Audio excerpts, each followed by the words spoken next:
Hola querida Psique, ¿cómo estás? El día de hoy vamos a hablar de un tema que está como muy de moda, ¿sí? Un tema que se hizo muy viral y es de un documental que sacó Netflix sobre el estafador de Tinder.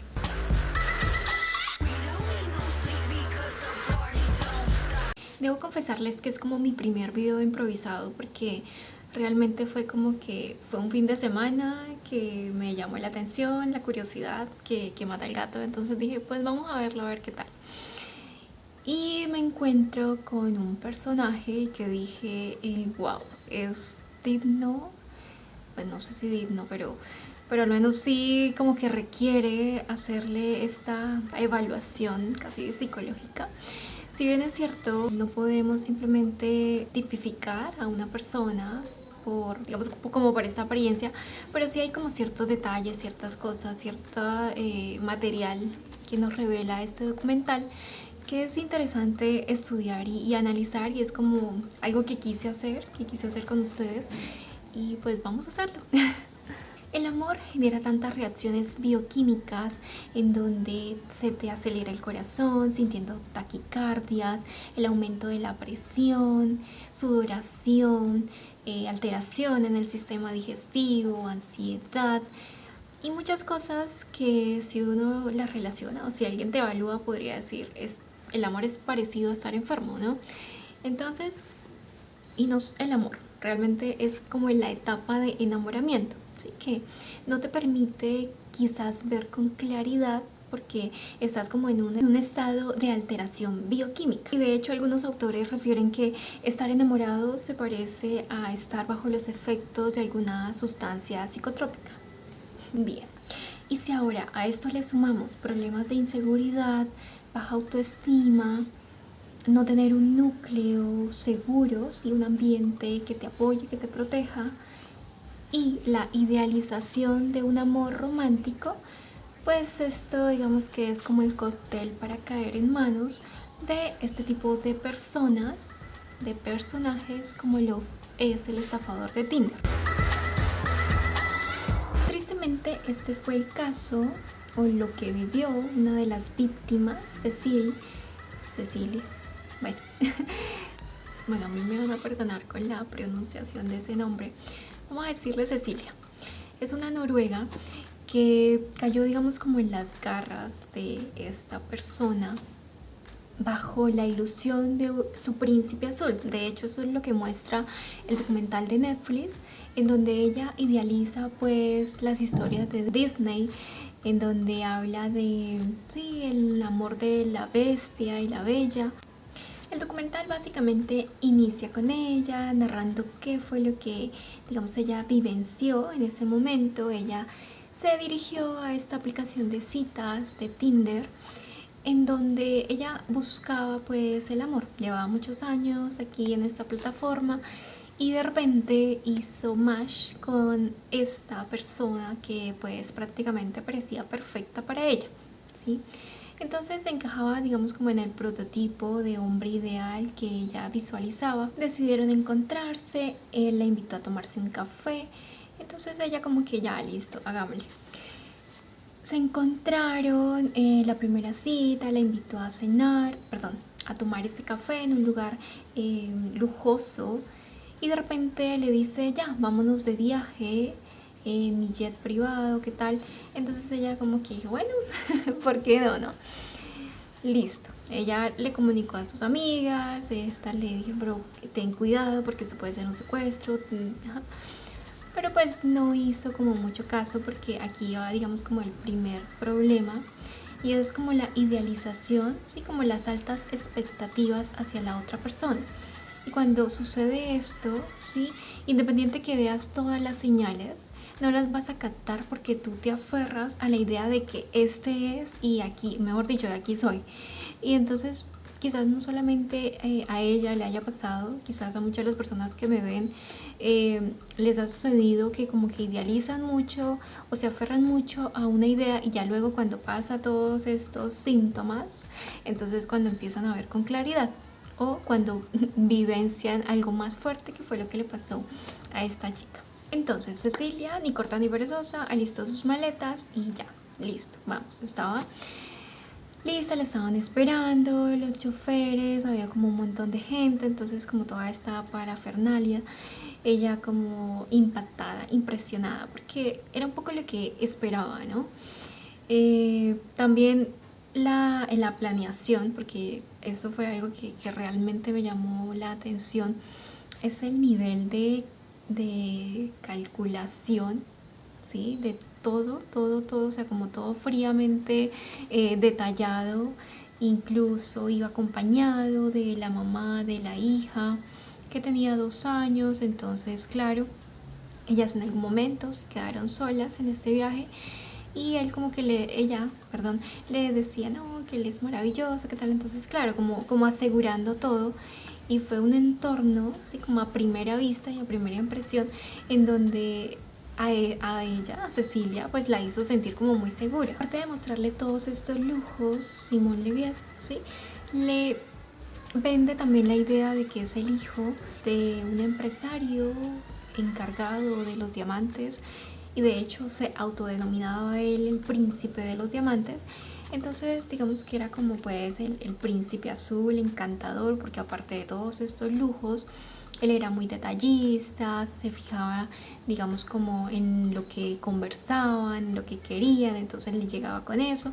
Entonces era como muy calculador en cada uno de los detalles, como en las necesidades que tenían estas personas, ¿no? En satisfacer esta percepción que ellas querían obtener de él.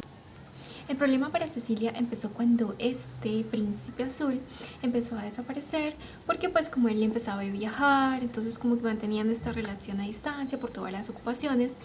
Y aparte empezó a decirle que él estaba amenazado, que iban tras de él. Y bueno, le envía un video en donde él habla y le relata que casi atentan contra su vida, que el guardaespaldas lo salvó y bueno, muestran el video del guardaespaldas todo ensangrentado y qué tal. Entonces como toda la escena montada. Y pues como ella ya sentía cierto aprecio por él, por esta persona tan detallista, tan maravillosa, que les prometía también compromiso, familia, en fin. Entonces, claro, ellas estaban ahí ya involucradas y sentían que de alguna forma pues también tenían que corresponderle a eso, que era un poco el tema de la manipulación que él hacía, ¿no? Entonces le solicitó que le enviara cierta cantidad de dinero porque le habían sugerido que él no podía usar sus tarjetas porque con eso lo iban a localizar y qué tal. Entonces que le enviara dinero y que aparte de todo también pues sacara del banco dinero en efectivo. Las cantidades de dinero que le pedían Simón eran exorbitantes, ¿sí? Al tal punto que a ella le tocó pedir préstamos, no a uno ni a dos, sino a 9 bancos, que en total terminó prestándole, ¿sí? O regalándole 200.000 dólares. Él la convencía de que no, que le iba a pagar, que le iba a enviar el dinero, que cuál era la desconfianza. Pero bueno, ya llegó un punto máximo en el que, bueno, él ya obtuvo lo que quería, le hizo creer que le iba a pagar con un cheque, con una transferencia, esta nunca llegó, esto nunca se pudo reclamar, y fue cuando ahí ella cayó en cuenta que había sido estafada. ¿Sí? Entró en una crisis tal al punto de querer acabar con su vida porque la situación era impactante para ella porque debía demasiado dinero. ¿Sí? Nomás haciendo la conversión se podrán dar cuenta que es demasiado y que la deuda pues le llevaría toda la vida para poder saldarla. Aparte del daño psicológico, porque realmente ella sentía que lo quería, que lo amaba, y como todos los planes que se había hecho con esta persona, y darse cuenta o decepcionarse de que no era quien parecía ser. Así como la primera protagonista de este documental, también sucedió con muchas más mujeres en las que las engañaba, les hacía creer su vida lujosa y luego les pedía dinero.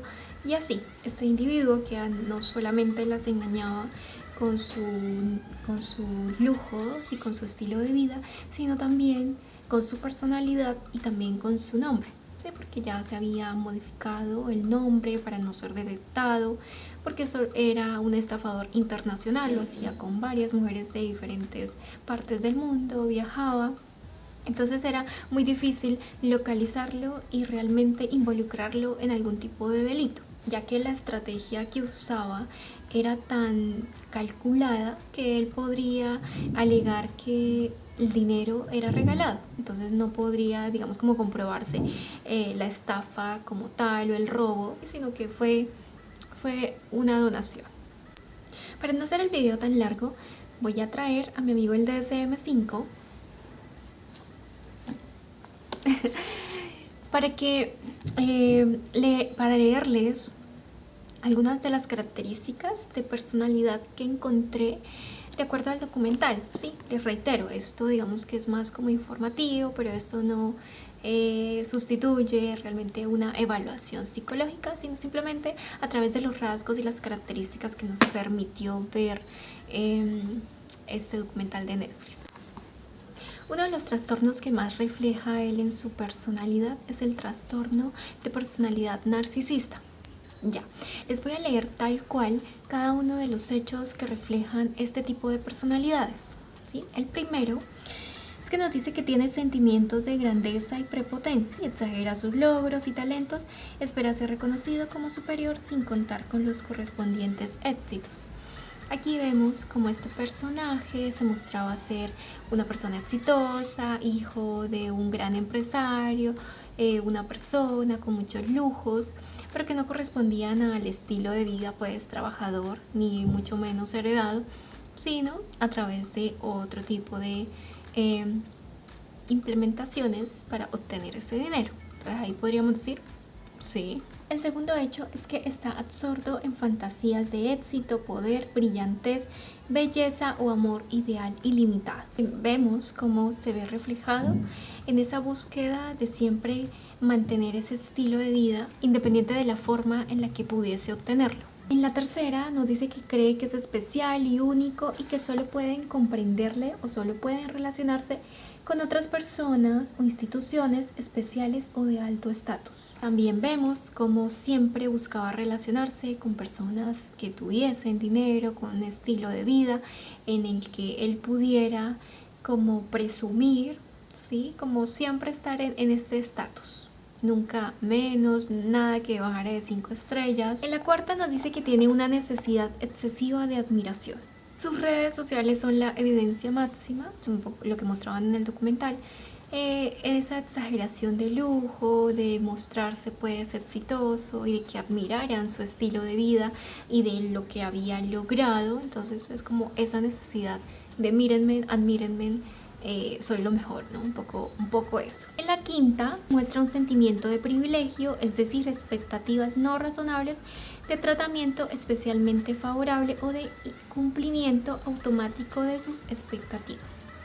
Entonces, un poco de la manipulación que él hacía era que, claro, yo te he dado tanto y tú debes darme también porque debes corresponder a mi amor, ¿sí? Debes corresponder al estilo de vida que quieres que llevemos juntos. Entonces ahí también podríamos decir que acierta en esa. La sexta nos dice que explota las relaciones interpersonales, es decir, se aprovecha de los demás para sus propios fines. Bueno, creo que esta no tengo que explicarla. En la séptima nos dice que carece de empatía, no está dispuesto a reconocer o a identificarse con los sentimientos y necesidades de los demás. La empatía es la capacidad de entender los sentimientos de otra persona, y vemos como Simon Hayek, que es su nombre original, no siente ni el más mínimo remordimiento, ni el más mínimo dolor, no le importa que estas deudas impliquen arruinarles la vida a estas víctimas, no le importa, a él le importa es seguir con su estilo de vida, ¿sí? Solamente piensa en sus necesidades. En la octava nos dice que con frecuencia envidia a los demás o cree que estos sienten envidia de él. Sí, no sé, en este punto quizás sí, más bien como envidia es como poco la persecución que se hacía de que todo era punto de los enemigos, de que todo era porque le querían hacer daño, pero pues también era un poco como la estrategia, ¿no? Como la idea que les vendía a sus víctimas. Entonces ahí no sabría exactamente. Y la 9 es que nos muestra comportamientos o actitudes arrogantes o de superioridad. Bueno, y en esta pues también podemos ver cuando ya se sentía como acorralado, poco menos que si tú te metes conmigo vas a pagar las consecuencias, que era como las amenazas que ya cuando dejaba ver su verdadera personalidad le hacía a las víctimas. Entonces te metiste con la peor persona, digamos, como vas a encontrar a tu peor enemigo. Entonces como ese sentido también de superioridad, de sentir que, que es intocable, ¿sí? De que ya lo hecho está y no se metan conmigo, independiente de yo todo lo que haya hecho. Pues básicamente ahí está su sentido de superioridad. Déjame en los comentarios si estás de acuerdo con que cumple con la gran mayoría de estos hechos o con cuántos crees que se relaciona mucho más este personaje, ¿sí? Shimon Hayu, ¿sí? Se me bloquea ahí la lengua con estos nombres. Otro de los trastornos de personalidad que podemos ver representados en este documental en relación a Simón es el de la personalidad antisocial. Cuando hablamos de una personalidad antisocial nos habla de estas personas que no cumplen las normas, que siempre, o sea, por lo general se involucran en conflictos legales, no respetan la autoridad, son impulsivos, no tienen responsabilidades, no respetan tampoco, digamos, como a las demás personas, no les importa pasar por encima de ellas. Entonces les voy a dejar aquí como las características que pueden tener este tipo de personalidades. Y también aprovecho para aclarar, sí, porque a veces está como esa mal utilización del término antisocial y asocial. Una persona antisocial es lo que mencionamos anteriormente, y una persona asocial se relaciona con que no busca involucrarse con la sociedad, más bien son introvertidos, evitan las actividades sociales. Entonces la próxima vez que tú digas, no, es que a mí no me gusta estar como muy involucrado con muchas personas porque soy asocial, no antisocial, porque ahí está como el error, porque entonces que te estás metiendo ahí en problemas con la sociedad. Ojo ahí con el uso del término. Y otro rasgo que también presenta es el de la psicopatía. Básicamente son personas que manipulan, impulsivas, narcisistas, que solamente buscan su bien común, que no les importa qué suceda con los demás, o sea, cero empáticos. Digamos que esta es como la característica principal, la poca empatía, ¿no? El poco sentido de remordimiento hacia lo que hacen y hacia cómo pueden afectar sus actos a los demás. Ellos, a las personas las ven como objetos o como súbditos que deben hacer o cumplir como con sus objetivos o sus metas. Ya cuando te usó, ya hasta ahí llegó tu utilidad en mí, ¿sí? Y pasan con otras y con otras y con otras personas. Pues también tenemos este encanto superficial que logra como atraer, que no importa en dónde lo pongan, él siempre va a ser como el centro de atención, siempre como que logra envolverte, como esa genialidad, ¿sí? Porque son muy astutos, son muy hábiles con las palabras, con las personas socialmente, porque detectan también como las necesidades, ¿no? Entonces detecta que te gusta, entonces puedo entrarte por ahí. Entonces, y son muy locuaces en su discurso, entonces se les facilita muchísimo. El término de psicópata, sí, no debe ser como muy llevado a la ligera, porque realmente tiene implicaciones neurocognitivas también. La neurociencia ha demostrado a través de estudios que la amígdala, a diferencia de una persona normal, es más pequeña, y esto significa que están ubicados como los sentimientos, ¿sí? La parte de la formación emocional y también el miedo, ¿sí? Entonces sienten menos miedo, ¿no? Como realmente cuando ellos se preocupan, ¿sí? Por que ser atrapados, es porque no van a poder seguir disfrutando de su bienestar, pero no es porque realmente les genere como un pánico, un miedo, ser encerrado, ser atrapado, no, o sea, no sienten como el mayor remordimiento realmente. Y estudios también demuestran que tienen menos materia gris en la zona prefrontal y en los lóbulos temporales. También es cierto que una persona psicópata no es solamente la persona que asesina, que mata, que mejor dicho hace de todo, masacres, en fin, sino que vemos cómo este tipo de personalidades también encajan. Sí, todavía no podemos verle su cerebro internamente para comprobar la teoría, pero al menos en las características personales, comportamentales, podemos ver rasgos bastante particulares que podrían representar ahí como un llamado de atención, pues en caso de que lo evalúen psicológicamente. No olvides suscribirte. Si ya viste el documental, déjame en los comentarios qué fue lo que más te llamó la atención, ¿sí?, de su personalidad o de lo que reflejó, y qué quisieras que conversáramos acá o qué quisieras que profundizáramos en el tema, porque igual esto es un tema muy largo. Gracias por ver el video, nos vemos en una próxima oportunidad. Chao.